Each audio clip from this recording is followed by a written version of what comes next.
Hello, thanks for tuning in. I'm Tammy, and I am a podcaster, life transitions coach, and sound healer. And today I want to tell you a little bit about what you should know before you move to LA 2024/2025 version. And if you're tuning in to this on the podcast, hey, welcome. Don't forget to subscribe, share it with a friend. And if you're tuning in on YouTube, hey, I'm excited to have you.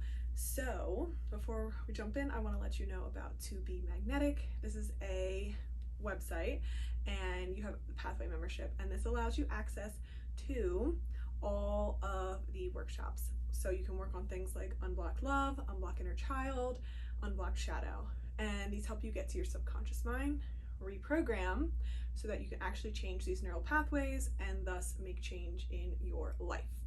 So I love it. Highly recommend. Code is Tamara6281. So things you should know before moving to LA. All right, so I've only been here since February, so I'm fairly new.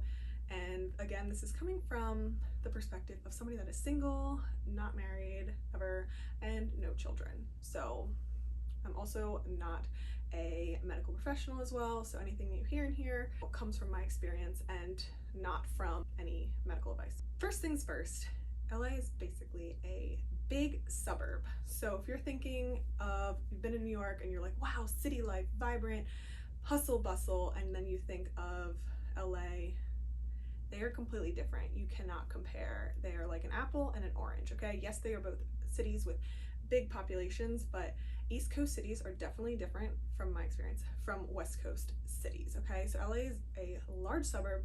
It is spread out and there's different neighborhoods that all offer something different. So if you kind of more like a suburb, but you want to be around more people, LA might be for you. I don't like city. I don't like the loud noises. So I love LA. I've also spent a lot of time going in Philly. So I know Philly and New York mostly. Those are what I'm comparing this to. Don't come to LA thinking you're gonna get like New York City, you're gonna be able to walk everywhere, because you're not. Which leads me into the second thing. It is a driving city. Yes, there's public transportation. However, they are upping the ante, especially with the Olympics coming in. They are trying to improve the public transit. Most people drive. It's a driving city. If you hate driving, this might not be the place for you. I was used to driving coming from a suburb outside of Philly, and that wasn't new to me. So I was used to driving 20 minutes, 30 minutes to see anybody I cared about, which is what I do now. So driving city, you'll ideally be best with a car. But along with the driving, just note that the drivers are from all over the world, okay? And they make up their own rules. I don't notice a lot of cops on the road. And I watched a video before I moved from, like, I think her name's Shelby, big YouTuber. And she said she never got into accidents before she moved to LA. Well, she was right. I never got into accidents before I moved here. I've been rear-ended twice since moving here. So be wary, know your traffic laws, don't drive distracted, don't be on your phone, be really cognizant, and people run red lights. So look left, look right before you go turning on a green and stuff. That's what I've noticed. Thank God, you know, I'm careful and I know that now, because yesterday, for example, somebody would have literally T-boned me because they ran the red. So I don't know if the lights aren't timed good either, but just be careful driving here. Just know, hopefully, I hope you don't get into any accidents or anything, but man, I felt like it was like a rite of passage or something that I had to experience. Another thing is that obviously you've probably heard LA is expensive.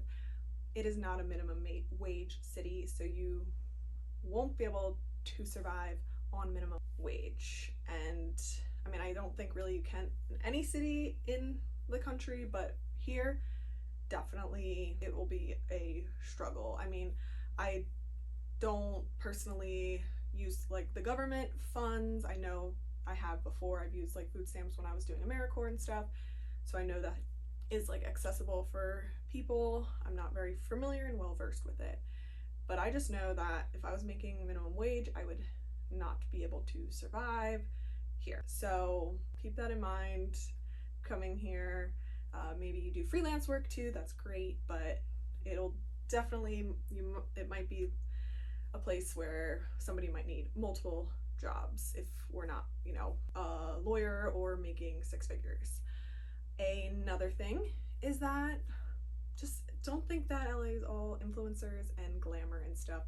If that is somebody's priority, they're what they admire, they like luxurious things, sure, you can find it. But if you are somebody that likes maybe more down-to-earth things and not really into the glitz and glam, you'll find that. So I feel like it's a place you'll find what you are looking for. And I do kind of believe like attracts like, so if you like the luxury, you might find that. If you like the influencer life, you might find that, okay? So it's not all that, and especially like, I feel like from what I've heard, it's more prevalent in like West Hollywood, where a lot of the people are. So don't think it's all glamour and luxury and stuff. It just like any city though, it'll have polarity, rich, and people that are not rich at the moment.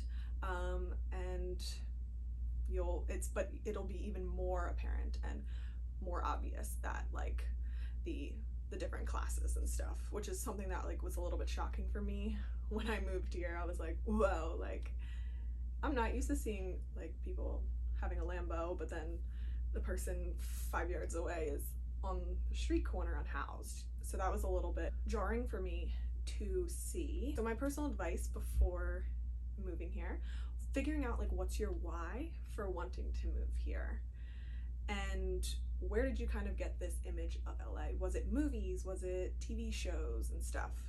Because that's gonna be a different version than what we experience. So if you have this whole idea of like the palm trees and like Hollywood bright signs and everything, like that's different than like the day-to-day. So just not expecting like the glitz and the glam every day. But yeah, what's your why for moving here? Is it career? Is it opportunity? Is it for the glitz and glam? Like just kind of being clear with that. Saving up, I think, is another huge important thing, especially if you're coming from like I was coming from like a teacher perspective. I had to save up to come here, and this is not me coming from a place of like being high up and stuff. Like I'm normal, I'm working towards my goals, okay? But definitely you'll probably have to save up. Think about your interests and hobbies before moving here. Like what are the things you like? Do they align with this city / really anywhere? You can apply this to any city that you might want to go to, okay? Do you like hiking, or do you like skiing? Do you like mountain biking? Then maybe like this place isn't for you. Maybe you should check out Seattle. I just visited there and that was definitely more there. But maybe you like hiking, walks outside, sunshine, the beach, roller skating, okay? Then maybe LA might be more your vibe. I had to think about the things that I liked, my interests, and they were definitely more here, okay? I like the wellness, I like nature, I like traveling, hiking, being outdoors like every day, swimming. So moving here definitely aligned for my interests and my hobbies. And again, general for, you can apply this to wherever you move, but especially if you're moving here, it takes time to settle in, it takes time to make friends. So I think when I moved to Austin, it took me a year to feel like kind of settled, but then I didn't have friends and I moved back home. So here I'm being patient and I'm definitely living more in my authenticity and being myself more, and it'll take time to meet good people, good connections, and feel at home. So I think that's important to remember wherever you move to. So that was my little gist, a short, quick, sweet video of moving to LA in 2024, 2025. But you can apply this to wherever you might want to move, okay? So I hope you found this helpful, and if you did, don't forget to leave a review, a comment, subscribe, and share it with a friend. Thanks so much for tuning in today, and I hope to catch you on the next one.